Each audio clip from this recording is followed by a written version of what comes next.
Hola, ¿qué tal? Bienvenidos a otro video de Medios sin Medios o Media Without Means, esta vez en español. Hoy estaremos hablando con Samuel Caput, que es un periodista y antropólogo de Colombia que está a la cabeza de una organización de información llamada Lado B. Entonces, démosle la bienvenida a Samuel. Samuel, ¿cómo estás desde Bogotá? Gracias, Fernando. Muy contento de estar aquí en este espacio, en este programa. Tú desde China, yo desde Bogotá, pudiendo hablar sobre temas de política, sobre todo, que es lo que vamos a hablar aquí, y también pues de cuál podría ser esa relación entre Colombia y China y conocer la actualidad del país desde la política y también temas culturales. Muchas gracias por esta invitación. Vale, Samuel, perfecto. Obviamente, este canal es sobre desinformación o mala información.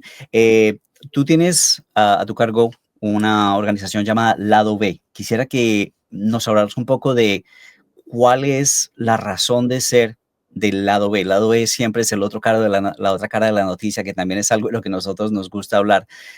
¿Por qué no nos cuentas un poco de qué es Lado B y hace cuánto nació y cuál es el objetivo? ¿Qué es lo que tratan de hacer? Gracias. Lado B desde el principio nace como un medio independiente ante la necesidad en Colombia de poder generar unas miradas, unas perspectivas distintas sobre los aconteceres. eh, y somos un medio de comunicación que, si bien nos centramos en temas políticos, también cubrimos cultura, entretenimiento y tenemos una sección de opinión también abierta. La intención del lado B no es casarse nunca con un solo tipo de manera de ver el mundo, porque creemos que justamente como soy el director del lado B y soy antropólogo, también nos gusta poder tener eh, la mente abierta para entender de que en otro lugar del mundo o en otras culturas la percepción va a ser distinta. Entonces no nos gusta casarnos con una sola forma de ver el mundo, de ver la realidad, pero sí nos gusta asumir posturas que son necesarias para retratar el mundo y también ofrecer una mirada sobre el mundo desde nuestros valores, porque los tenemos, desde nuestra perspectiva. Entonces sí nace como un medio independiente ante esa necesidad de que existan más miradas aquí en Colombia. Sí, de hecho, nosotros hemos hecho un par de colaboraciones aquí y allá donde yo he producido videos para el lado B desde China, aspectos culturales, algunos videos que pueden ustedes ver en mi canal personal, Fernando Muñoz Bernal. Me llama mucho la atención esa disposición a estar abierto a información un poco independiente, un poco diferente a lo que se recibe generalmente en otros países de Occidente con respecto a China. Por eso siempre te estoy muy agradecido por esa oportunidad que me has dado. Samuel, te quería preguntar una cosa bien interesante. Vos publicaste un artículo a nivel personal eh, en Twitter que se llamaba El Führer colombiano. Trabajar, trabajar y trabajar.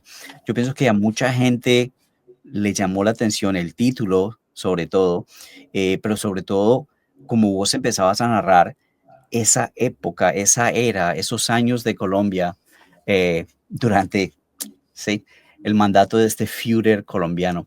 ¿Por qué no nos contás un poquitico de dónde nació esa historia, de dónde nació ese deseo de darle este título y de explicar realmente lo que sucedió en Colombia durante esos años? Sí, Fernando.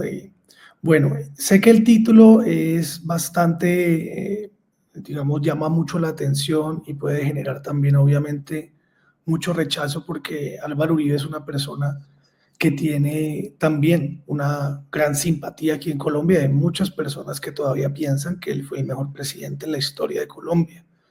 Sin duda es un referente y él representa una manera de interpretar, de vivir y también de haber hecho política con unos valores principales. A mí lo que me interesa como antropólogo y como periodista es de construir las narrativas de la política y de los políticos, es decir, entender a qué valores apelan, a qué tipo de representaciones.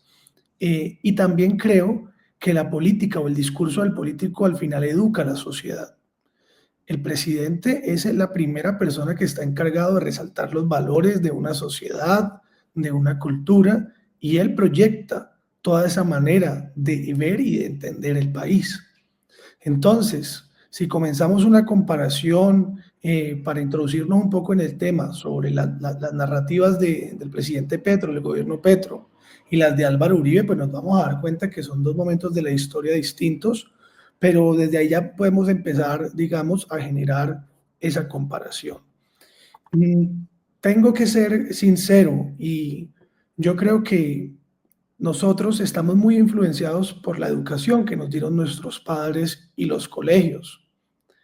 Y yo desde muy joven, digamos, en mi casa yo no viví el fervor hacia la política de Álvaro Uribe. Mi papá es la persona que más me ha influenciado intelectualmente, y mi papá es un contradictor de Álvaro Uribe Vélez. Entonces, desde ahí, pues yo desde pequeño ya empecé, digamos, a tratar de entender la política de Uribe y a darnos cuenta de pronto que de todo lo que él decía y todo lo que él hacía y todo lo que los medios retrataban, pues no era tan como él lo decía, ¿cierto? Y que también había, digamos, toda una historia que se escondía detrás de esa narrativa y esa forma de enunciar y de representar al país. Pero para seguir con el título y poder dejarlo más claro, obviamente el título sí viene inducido e inspirado en Gustavo Petro, que hace poco hace uno de sus tweets que él se hace de casi una página, donde empieza a hablar, y Petro al final refiere que Colombia tenía una orgía, tuvo un tiempo de una orgía de sangre, y que en esa orgía de sangre se pusieron de acuerdo para que el Führer, en algunas palabras, llevara los destinos de la nación, por decirlo de alguna forma. No literalmente, pero sí es lo que me queda de lo que dijo el presidente. Entonces, al yo escuchar lo del Führer colombiano, pues él dijo Führer, yo le puse colombiano, pero empiezo yo a empezar a acordarme a qué valores apelaba Uribe, y me acuerdo de una frase que me pareció una frase muy tenaz, muy fuerte, que dice Álvaro Uribe en un discurso, y es que le dice en la Plaza de los Colombianos: a Colombia la está matando la pereza.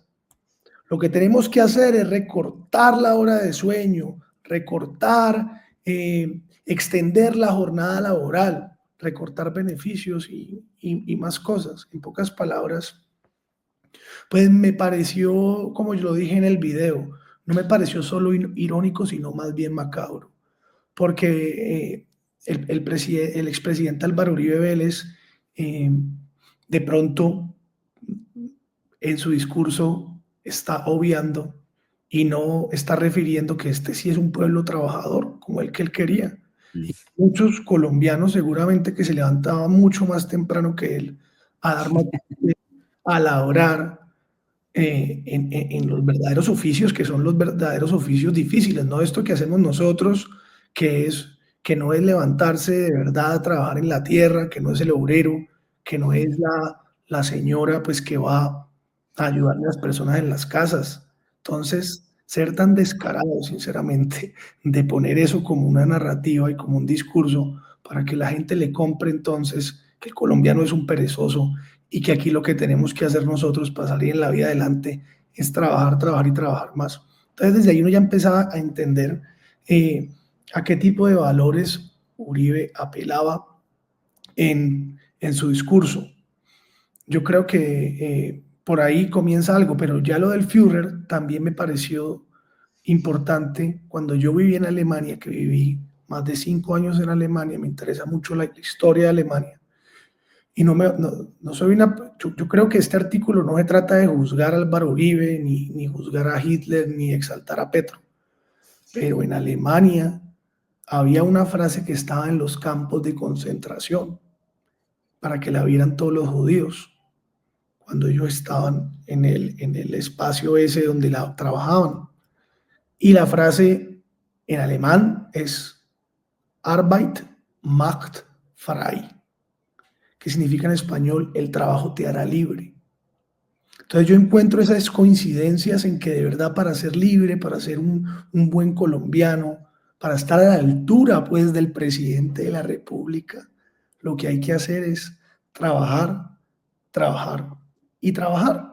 Y me parece que es una forma de esconder también el sentido de la vida y sobre todo eh, domesticar, podría decir, a través de un discurso, una sociedad, para que a través de esos valores sigan creyendo en un gobierno, en un presidente, que al final cuando uno está vendiendo a la gente la prosperidad y el porvenir a través de la palabrería, pues lo que está haciendo también es decirles, ustedes van a ser mejores y serán libres si hacen esto que les digo. Ahí encontré las coincidencias. A mí me parece interesante la idea de vender que es la culpa del pueblo mismo el hecho de que estén en una pobreza, que estén en situación de miseria o que no hayan salido adelante, es su culpa.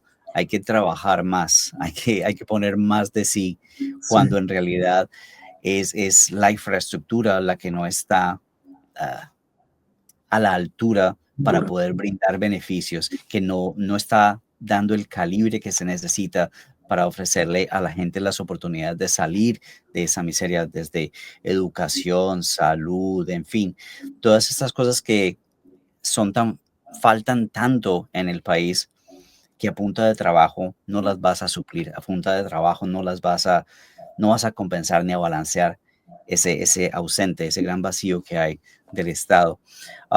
Por eso me llamaba mucho la atención el título de tu artículo. Am, Esto nos lleva un poquitico a hablar del eco que Uribe todavía crea en la política colombiana.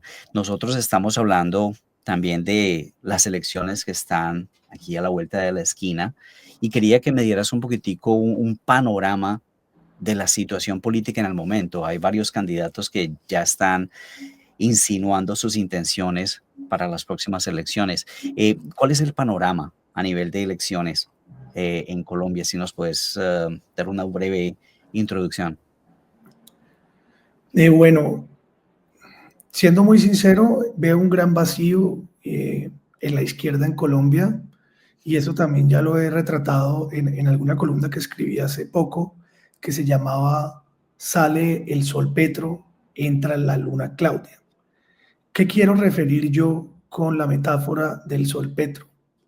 Ante un personaje que es como un sol grande, eh, estupendo, eh, que es una figura magnífica para sus seguidores como es Gustavo Petro, los planetas que se mueven en su circunferencia, que serían los posibles candidatos, pues terminan quemados por la sol, por el sol, ¿cierto? Por la fuerza de ese sol.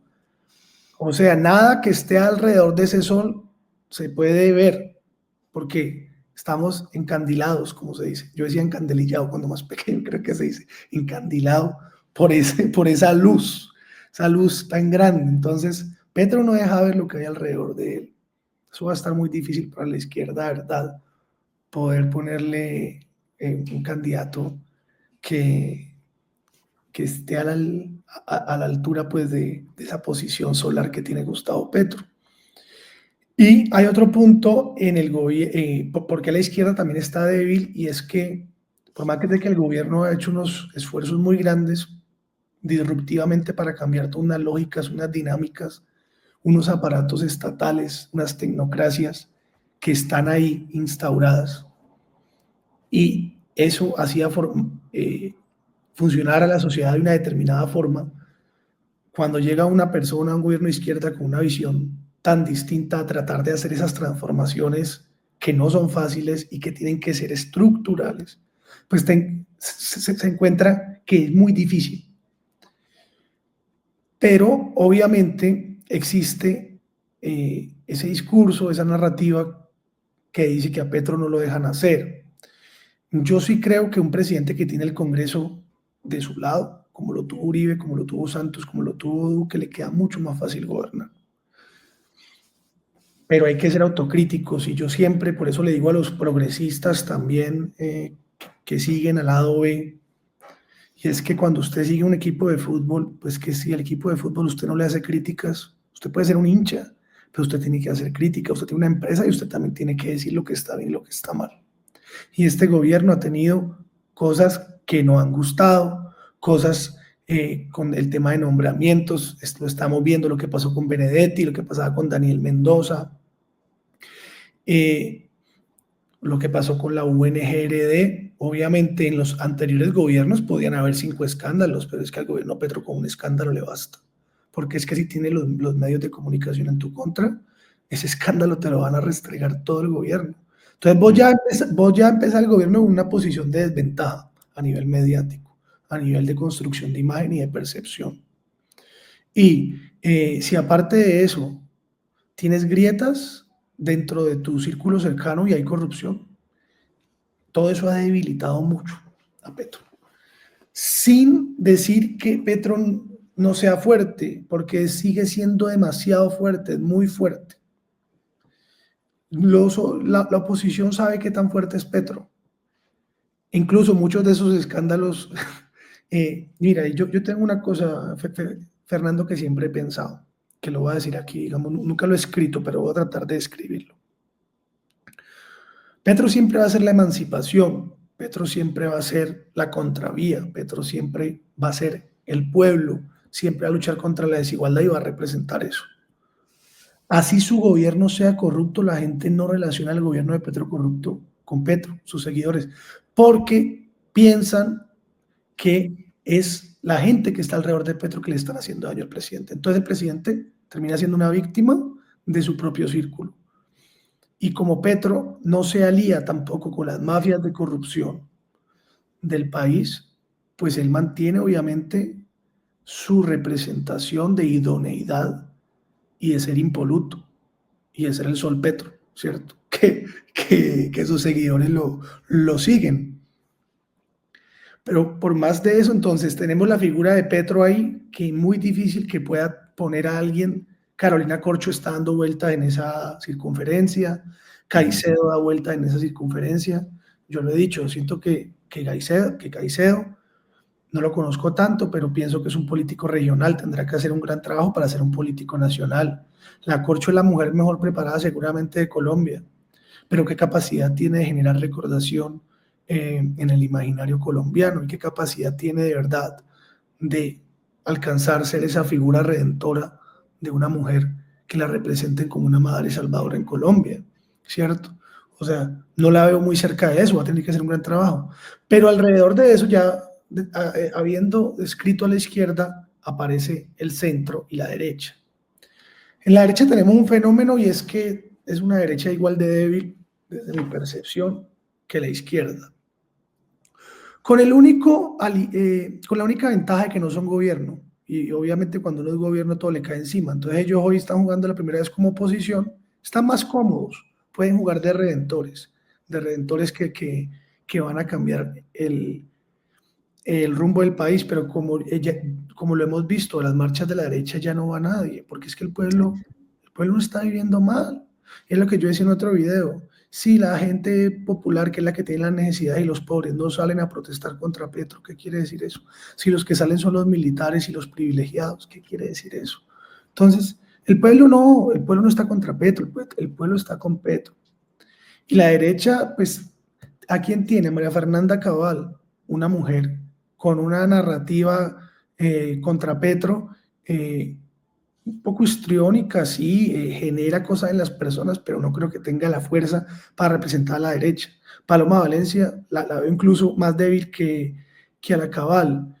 De la Espriella, un fanfarrón que va a tratar de ser presidente, no le va a alcanzar tampoco. Entonces, yo sí creo que hay una estrategia que tiene que tener Uribe, y ya te la voy a decir aquí.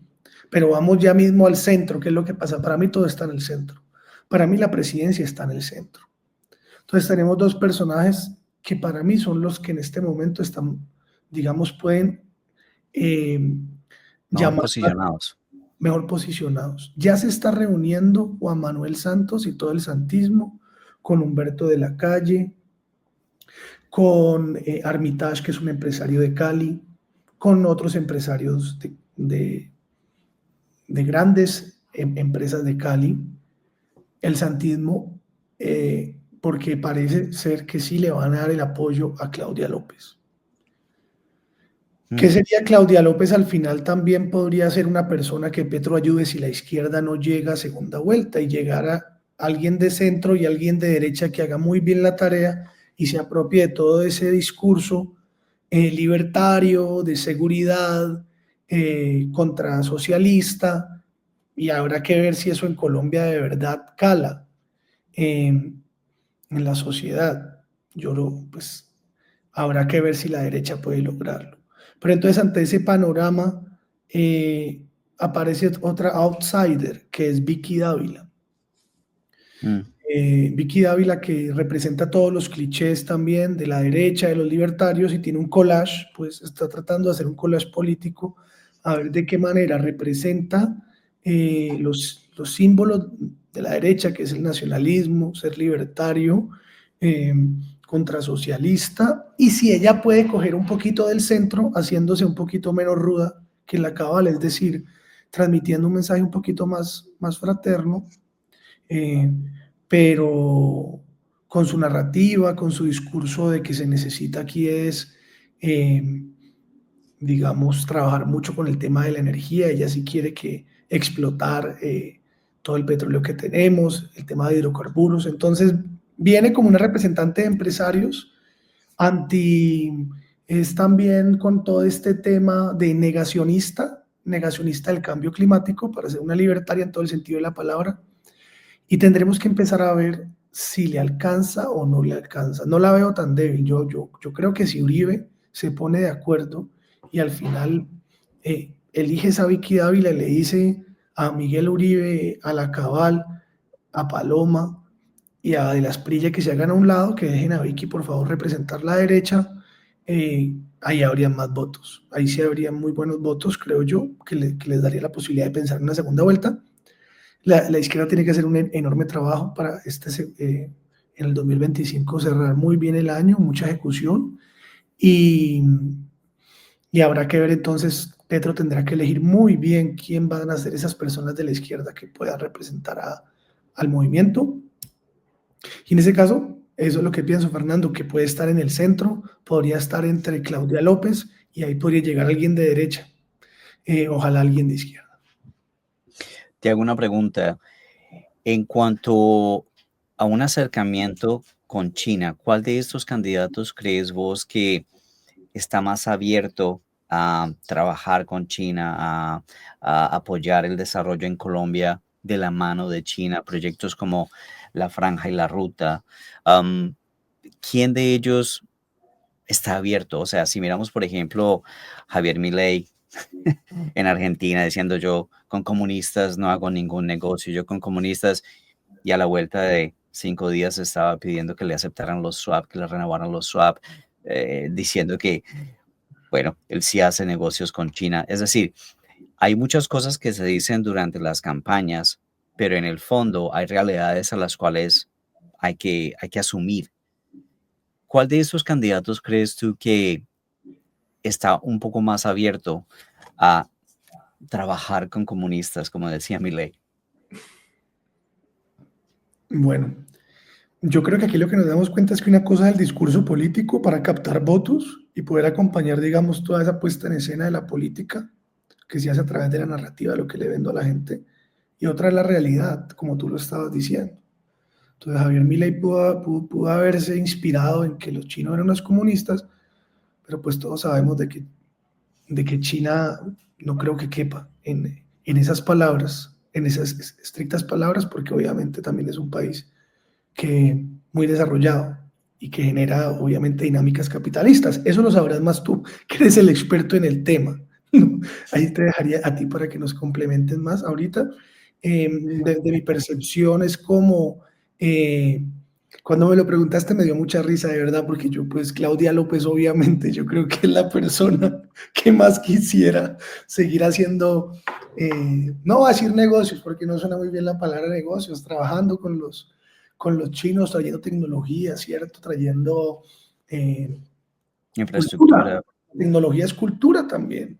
Mm. Entonces, Claudia López, obviamente la izquierda, sí, Carolina Corcho, Gustavo Bolívar, Caicedo, la izquierda está totalmente abierta y es un referente cultural y económico enorme que tiene que tomar más preponderancia, sobre todo también en el tema, yo creo, de cómo percibimos China desde Colombia, porque siempre la hemos visto muy lejos, ¿no? Pues China, ¿dónde queda eso? Usted va para China. Y Estados Unidos, que es el contrarreferente, pero sí es nuestro referente, siempre ha estado, siempre nos ha dominado culturalmente, porque siempre hemos exaltado a Estados Unidos. Entonces yo creo que ahí China,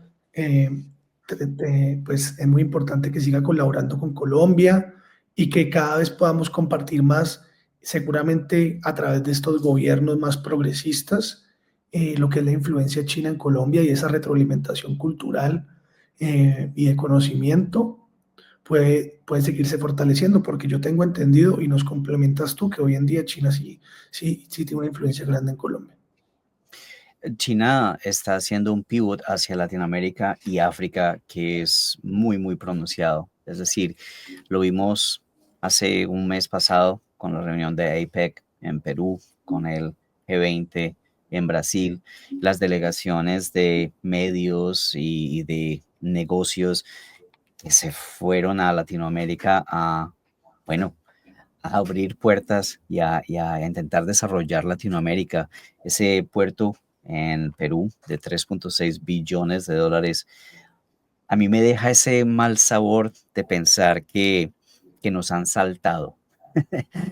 BYD, por ejemplo, está invirtiendo fuertemente en México para construir sus plantas de coches eléctricos y ahora um, Perú con su puerto y los planes de crear una vía de ferrocarriles que conecte Brasil, Argentina, Paraguay, Bolivia, para conectarse con el Atlántico, cuando yo pienso que sería mucho más fácil hacerlo en Colombia, ¿no? Si tenemos un megapuerto en Buenaventura y una buena vía férrea que nos conecte con Santa Marta y Barranquilla, ahí está el reemplazo al canal de Panamá.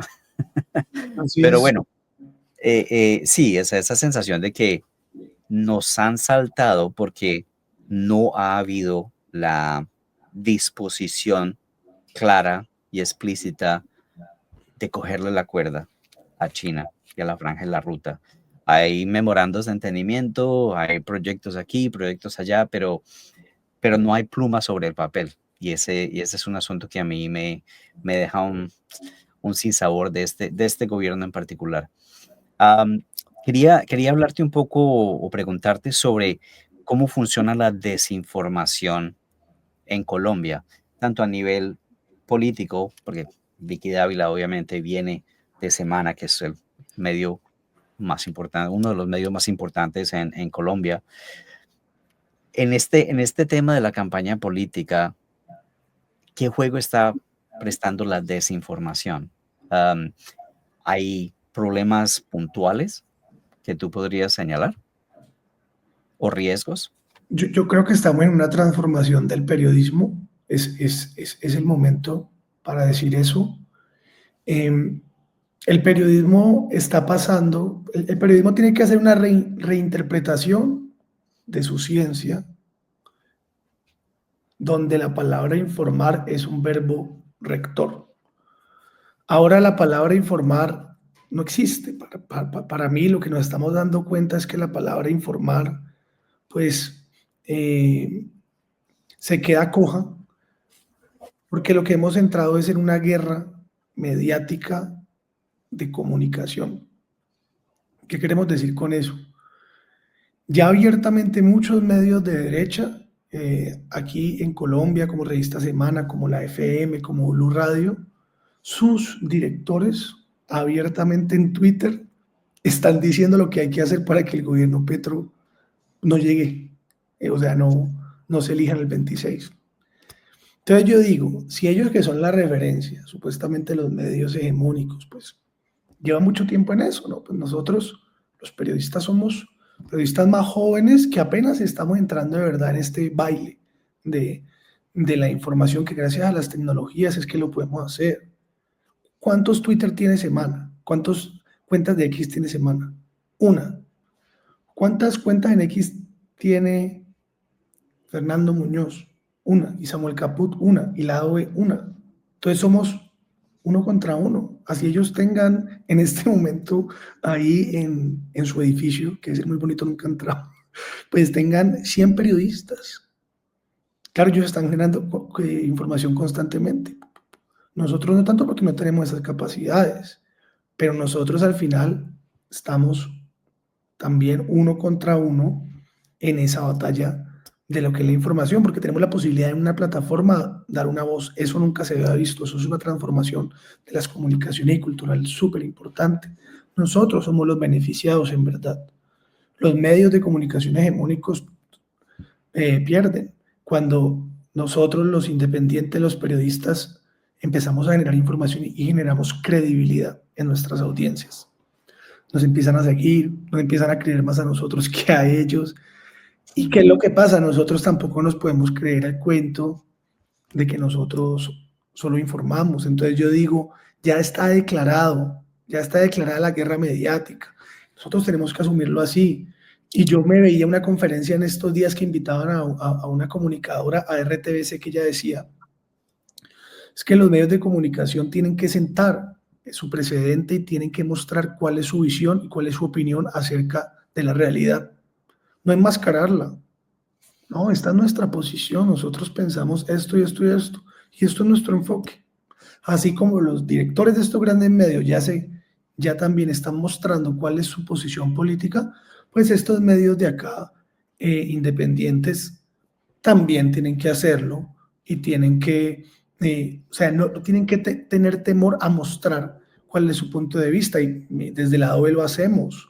Desde el lado B somos muchas veces unos inquisidores a través de nuestros comentarios de eh, generamos opinión y también, digamos, cuando digo que somos inquisidores es porque de verdad vamos al grano y preguntamos lo que hay que preguntar y decimos las cosas sin adornarlas, que también es necesario, porque si no vamos al final vamos a empezar a maquillar o a decorar nuestro verdadero pensamiento y nuestro punto de vista. Entonces es generar preguntas, es generar comentarios en las plataformas, es mostrar el punto de vista, es controvertir, sobre todo, controvertir lo que está diciendo el otro de una manera muy, nosotros lo hacemos de una manera muy creativa, yo creo en eso, a través del cuento.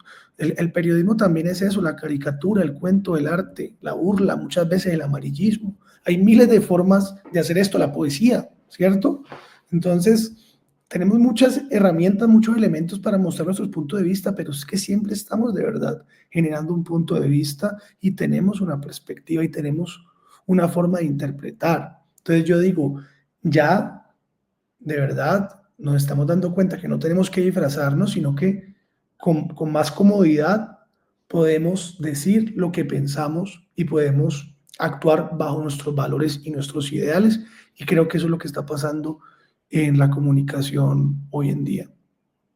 Ese enfoque es interesante porque cuando yo lo comparo con la forma como yo veo los sistemas de gobierno de Colombia, de Estados Unidos, estos sistemas bipartidistas donde eh, básicamente es una competencia por el poder y el pueblo se queda atrás.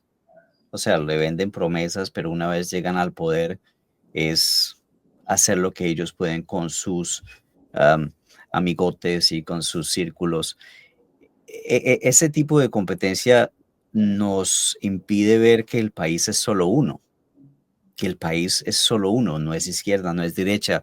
Izquierda, derecha, centro son la forma de darle solución a los problemas, pero se nos olvida que si existiera solo un partido y que ese partido sea Colombia como país, no importa de dónde vengan las ideas, se puede discutir, se puede dialogar, se puede hacer compromisos, pero pienso que se nos olvida eso, se nos olvida que no se trata de izquierda o derecha, sino de Colombia como país y Colombia como un proyecto a futuro Cuando hablabas, por ejemplo, de Vicky Dávila, ¿qué ha presentado ella como proyecto? Muy poco. Es criticar, criticar, criticar, y eso no lleva a nada. Eso gana, como decimos en inglés, brownie points, ¿sí? Subirá de pronto en las encuestas aquí y allá, pero como proyecto, esa división entre la población y los diferentes partidos simplemente va a ser eterna, ese abandono a la población, esa falta de compromiso con el desarrollo del país. Am, una última pregunta, Samuel. ¿Cómo ves vos? Y es que me interesa mucho porque pues yo cubro China más que todo. Ujú. ¿Cómo es el cubrimiento de China en Colombia? ¿Te parece que es un cubrimiento suficiente? ¿Te parece que es un cubrimiento amplio o hay vacíos? ¿Existe interés en Colombia por conocer más de China? Como estos medios de comunicación son tan politizados, los hegemónicos, y tienen tanto alcance también en las audiencias, ellos sus opiniones muchas veces son políticas. Y hay un interés político de caricaturizar a China, ¿cierto? Ya de volverle un referente de comunismo y de socialismo y decir que en China, por más desarrollados que estén y más, allá hay mucho control social. Allá uno no tiene la libertad que quieren los libertarios. Entonces venden ese concepto de esa falta de autonomía, que es lo que Occidente al final vende como el desarrollo civilizatorio, ¿cierto? Libertad sobre todas las cosas, pero ya sabemos que esa libertad tiene unos precios. Entonces, a China es un referente caricaturesco del socialismo y el comunismo, y por eso no se puede ahondar en un descubrimiento o en un aprendizaje, en una retroalimentación mucho más certera y real de lo que puede ser la cultura china. Ujú. La libertad sobre todas las cosas. Aquí en China es la armonía sobre todas las libertades. Todos tenemos libertades y todas libertades tienen limitantes. Y esa limitación es básicamente mantener la sociedad en un estado de armonía que beneficie a todos. A los oyentes en Colombia que estén viendo esto les parecerá ridículo lo que estoy diciendo, pero yo llevo viviéndolo 24 años. Armonía por encima de todas las libertades. Bueno, Samuel, yo sé que tienes tu tiempo bastante limitado, es una persona muy ocupada. Te agradezco muchísimo el haber atendido esta entrevista de Medios Sin Medios, y ojalá en el futuro podamos seguir discutiendo diferentes noticias desde Colombia, porque eso es lo que trato de hacer aquí en este canal, ofrecer a gente perspectivas de el mundo, historias que tal vez no hemos escuchado. Entonces, Samuel, te agradezco mucho. Em, ¿Alguna última idea que te gustaría compartir con nosotros antes de terminar el episodio de hoy? No, muy sorprendido de este espacio, Fighting Media Disinformation, Media Without Means, Medios Sin Medios, me parece muy bacano este espacio. Me encantaría volver acá, no sé si lo pudiéramos volver en algún momento, algo que se puede repetir también, porque aquí hay un espacio para retroalimentar lo que pasa en el país desde una perspectiva también internacional contigo. Entonces, te felicito por el espacio, me encantaría volver. Creo que aquí se construye mucho conocimiento e información también, y sobre todo es la oportunidad para que nos encontremos y discutamos acerca de lo que pasa en el mundo. Te Sí, felicito. señor, informar es un verbo rector. Me gusta mucho esa idea. Samuel, de nuevo, muchas gracias. Y bueno, amigos, ustedes que están viendo, ya saben qué hacer. Si les gusta este contenido, denle clic al botón de suscribirse, comenten y compartan. Hasta que nos veamos nuevamente. Hasta luego.